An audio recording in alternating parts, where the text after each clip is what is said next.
You think that man's gonna go out without no farewell tour? You think you think he's not gonna have a farewell tour? Come on now. Straight up out the gate, I'm press game time. Hey, look, I'm here to win it all, not here to waste time. Our guest today on In Shambles is 7-year NBA veteran and 2-time NBA champion, Norris Cole. Norris, thanks for coming on the podcast. How are you? I'm good. Appreciate you. I like that intro. That sounds good. It sounds good. It sounds good, man. I'm super excited to have you on. We had Mario Chalmers on a few episodes back. Great dude. Shared a locker room with him for a couple years. You still keep in contact with those guys? Yeah, well, we see each other like mostly in the summertime or like at games periodically. Not every day, but like we definitely run into each other. The basketball world is it's a small world. Right off the bat, something that really defined your career, I feel like, was your signature haircut, right? The high top fade. And I was reading this on NBA.com, but it added an extra 3 inches to your height. You know that? No, it didn't. That's not true. That's what it said on NBA.com. It said Norris Cole is listed at 6'2", but with his haircut, it's added 3 inches. Nah, that's not true. It's not true. It's not true. Because when they measure you, they push down to the crown of your head. Yes. I'll bring it up with NBA, man. That's what I read. That's not true. So why'd you decide to kind of change up from that haircut? Oh man, it was my style for a long time, but after a while, it was just time for a change. I wasn't gonna keep it forever. It was like you said, it was my signature while I was playing, but it became a point in time where I just wanted something different, and so I cut it.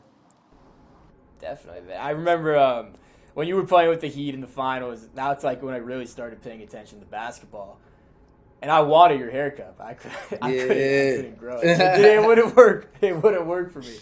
Basketball has taken you all over the world. You've played in China, Israel, Italy, Montenegro, Monaco, and France. What's the reality of playing overseas? The reality of playing overseas is you get to see the world. Which is a great thing, and get paid to do it. You get paid to see the world. The difficult part of it is, being away from your family. Unless you're married and you want to bring your wife or your girlfriend with you. But as far as seeing your mother and your father and your kids and stuff every day, for a lot of guys, you're not able to do that. Forces you to grow up because you're living in a different country. It's not America. Some of the laws are different. The way of life for a lot of people, the outlook on life is different. The way the game is played, which is most important for as a basketball player, the way the game is played is different. FIBA rules are different than NBA and NCAA rules, so you have to learn and adjust to that. But it's a great thing, though. If you don't look at it and try to compare it to America, but just look at it as an experience, you will love it. And that's what I've been able to do. I experience it. I don't be like, oh, well, in America we do this. Over here we do that. I don't do that. I see what the rules are. I apply, and it becomes a beautiful experience. And then it all becomes my basketball experience. Love it. I remember Luka Doncic made a statement. He was like, it's much harder to play in Europe than the NBA, or the game of basketball is much harder. Would you I know you played in Europe for a little bit. Would you agree? Nah, what he said was they asked him about scoring. That whole interview was in relationship to scoring. It's not harder because the players are more difficult to score against. That's not what it is, because it's easier to score on the guys in Europe a lot of the times. It's just that the way the game is, it's only 10-minute quarters instead of 12, so you don't have as much time. There's no defensive 3 seconds, so they can play zone help defense. So the lane is always open. So it's not that it's easier to score in the NBA by any means, because it's a lot of guys like myself who wasn't scorers in the NBA but come out to Europe and are great scorers. So it's not that. It's just that the rules don't allow you to score as much. With 10-minute running clock, in NBA you got TV timeouts, coaches timeouts, the court, you know what I mean? You got so much going on where it gives you more time to score with 12 minutes instead of 10. You know, no defense in 3 seconds. So if you beat your man, if the help side is not already there, he has to clear out the lane, which may give you a split second to get to the lane to lay it up. That's more what he meant. It's not that Europe is hard to get a bucket. It's just that it's not as much time for you to get 40 or 50 points. How does adapting to playing with all-star guys like LeBron, Dwyane Wade differ from being a main guy like you are overseas or like you were in college? It's just a role, just a role difference, and playing with guys like LeBron and D Wade, they're like mega stars. So you have to be able to compete on their level as far as like your game is concerned, but you also mentally have to be able to kind of see the game how they see the game in order to be out there with them. And then you also, those guys, just like everyone else, those are big money, big lifestyle guys. So their egos are different than a lot of times a role player. So you have to know how to, play and merge with that. Versus overseas, you know, I'm looked at as the guy to make the play. And so it's like role reversal. I have to be able to, fit into a team and to the culture out there, but they're also relying on me to make the special play, when a special play has to be made. And, playing a lot of years in the NBA, a lot of times financially, you know, I'm I'm able to be on the level that sometimes other guys, haven't made it to yet. The same way as it is in the NBA. When you play in the locker room with Giannis or with LeBron or Luka, financially they have so much money there at this type of level lifestyle. They live this type of way. It's the same thing, but in reversal sometimes when you go overseas. So, that's the biggest difference. We think back to your Miami Heat days and 2013-14 season. Like, how do you feel about that team in comparison to like the 73-9 Warriors, the 95-96 Bulls? Like, do you think you guys are like up there with them, like top three? I don't look at a specific number, but I believe that our team could compete with anybody. I believe our team is, was just as good and compete against any of the great teams of any era. I believe our team could compete. We have, what every great team has. We had great defense, great coach, great players, depth, and 3-point shooting. Any Yeah, well, any winning team has those specific things that I named in any era. They had a great coach. They had great players. They had great defense. They was all top 5, top 10 defenses. Um, Great shooting. Even the areas where they wasn't shooting threes, they had good perimeter shooting. And in our area, we had good percentage 3-point shooting, and we had depth. We could go deep into the bench, and so that was consistent on our team, and so I believe that our team could compete with anybody. Whose idea was the Miami Heat Harlem Shake video? Because that's always up there in my memories. Oh man, I forget whose idea it was, but we all once we said that that's what we was going to do, we knew Birdman had to start it off. He's the character of all characters, and so anytime we wanted to do something as a team, we had to do it first class.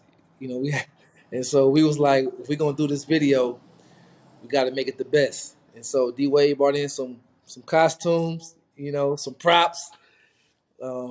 We knew that we was gonna have to win the next game. Though I think we had a game the next day. I think we was playing against Memphis, and we was like, y'all, if we put this video out and we don't win, Pat gonna kill us. So it was fun though. That's what made the team great. We had fun off the court, and we took care of business on the court. Man, that's a legendary. I was NC Hammer. If you think about that, Trent, Yeah, you my were character was you were NC. wearing the big pants. Yeah, NC Hammer. You remember MC Hammer, the rapper and dancer? Yeah, That was mine, but it was NC. I had the flat top like NC Hammer, had the part, had the big overalls. You played the part. You played the part. So, there's a lot of discussion about players making the Hall of Fame or not, but people forget that at the end of the day, it's the Basketball Hall of Fame and not the NBA Hall of Fame. Do you believe with all of your accomplishments overseas that you have a case to make the Hall of Fame? Because you have 2 NBA championships and 5 overseas championships. you talking about the Naismith Basketball Hall of Fame? Yeah. No, I wouldn't say that. I mean, I've been fortunate. I have a lot of basketball accomplishments. Including college and high school. And it's funny you mentioned that because I'm getting inducted to the Ohio Basketball Hall of Fame next week. But And the number 30 jersey retired at Cleveland Yep. State. And in my high school too. Awesome accomplishment. Appreciate that. Wow. Yeah, but I don't know, bro. That's not for me to say. I can't say yes, I deserve to be in the Hall of Fame because I didn't in the NBA. I didn't accomplish individually as much as NBA Hall of Famers accomplished. I didn't nowhere near, as an NBA player. So humbly speaking, I wouldn't put myself in the Hall of Fame. That's to me the Hall of Fame is for the greatest of greats. I don't easily put people into the Hall of Fame. I'm not a guy that be like, oh yeah, he deserves to be in the Hall of Fame. He easily I'm not that guy. The Hall of Fame is supposed to be, you can't tell the basketball story without that person. And so maybe in my own right, a lot of my family and friends and stuff they may say something different. But for me, I wouldn't say I deserve to be in the Naismith Hall of Fame. I mean, you think you got Mike Jordan. I mean, just think Mike Jordan's in the Hall of Fame. You know what I mean? Yeah, I mean, look, think about it. Marc Gasol. Marc Gasol's gonna get in there, but he's had a crazy international career. Yeah, no, I get it, but I just yeah. I mean, did you hear what I said? I said I see what you're I said saying, Michael though. Jordan's in the Hall of Fame, bro. You know what I mean? Magic Johnson, Larry Bird are in the Hall of Fame, bro. That's Norris to be Cole. next to those guys. That would, I mean, trust me, Yeah. it would be an honor.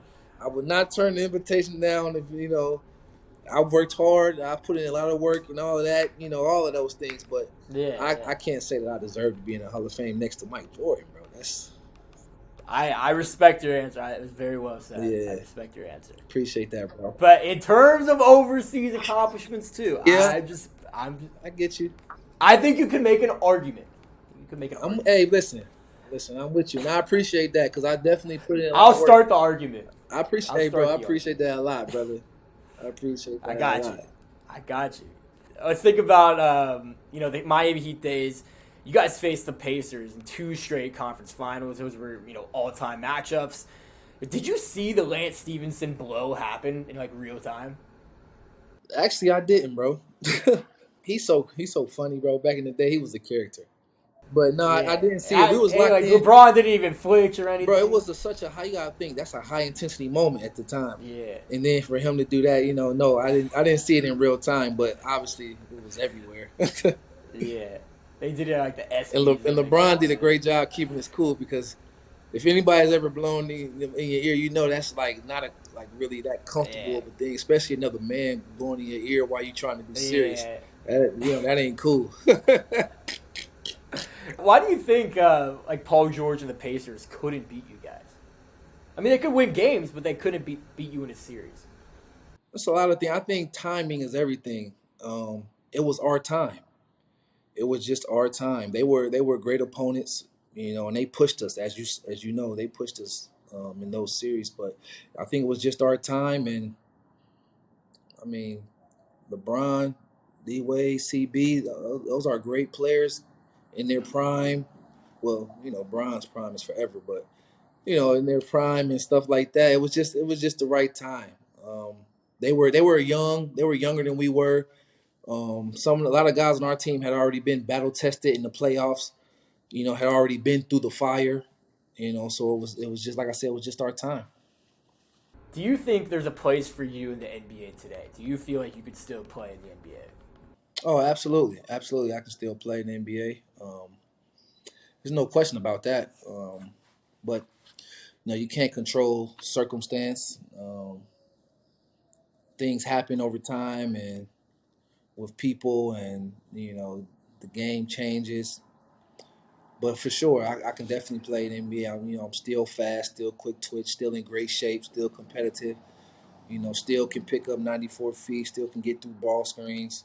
And as a veteran now, I understand the game. I understand pace. I understand defense, how to read, angles and read, different things. Being able to play all over the world, be a great vet, on the bench and help younger guys understand the profession of this game. So I definitely believe there's a place and there's a role for me. Just a matter of, getting an opportunity again. Definitely. I feel like a lot of it's just, like you kind of said, timing. right place at the right time. Yeah, I agree though. I think you're better than a lot of players that are in the NBA now.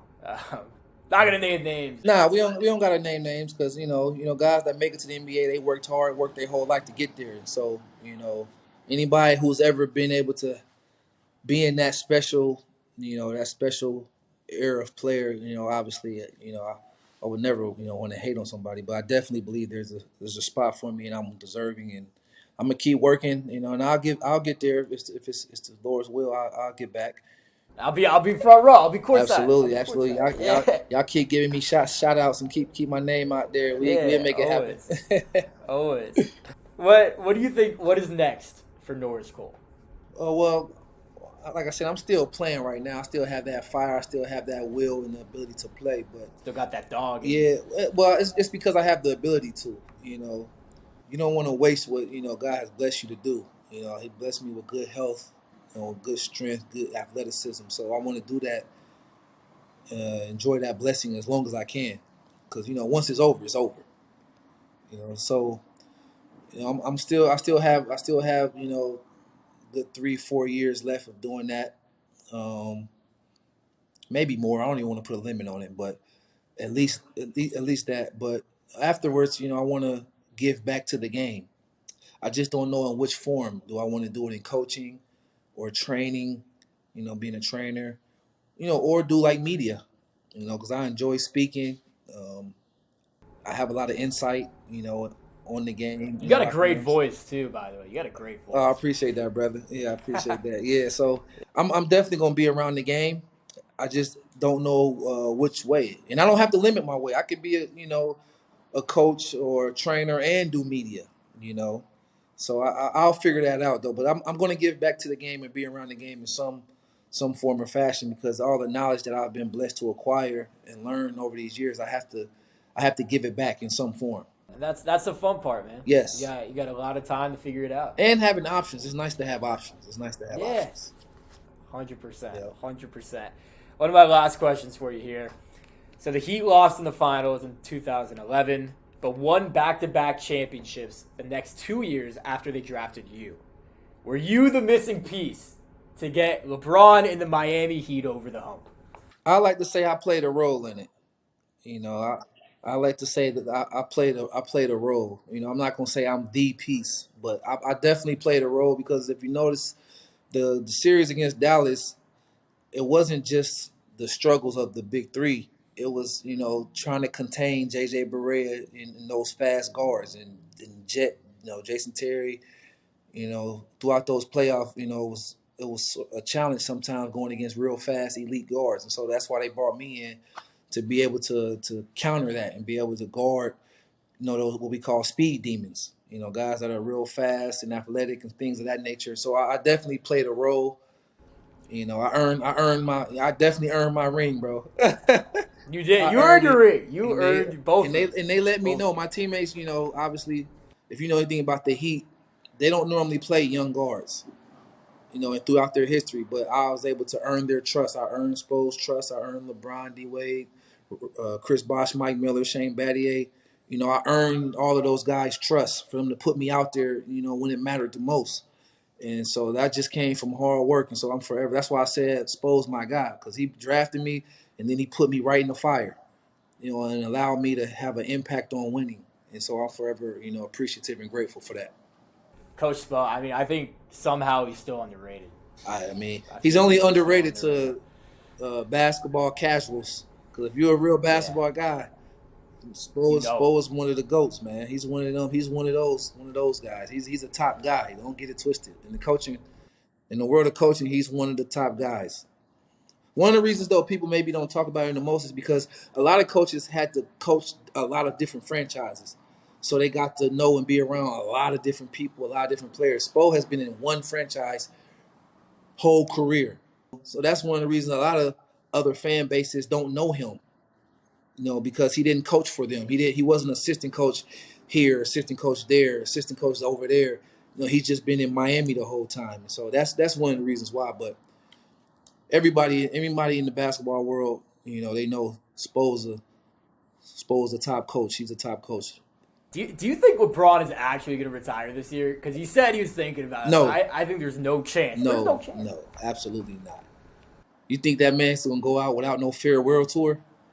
You think you think he's not going to have a farewell tour? Come on now. There's no way he's going to retire without a farewell tour. It would be very surprising for him to just all of a sudden leave the game like that. So of course, and the type of level he's still playing at, man, like there's no way. Yeah. No way. But I understand this. I understand the thought process. You know, he's giving a lot to the game, and he only plays to try to win. You know, win the chip. And so I get it. But at the end of the day, all that hard work that he does, it's no way he's just gonna walk away like that. It's no way. Norris, my last question for you.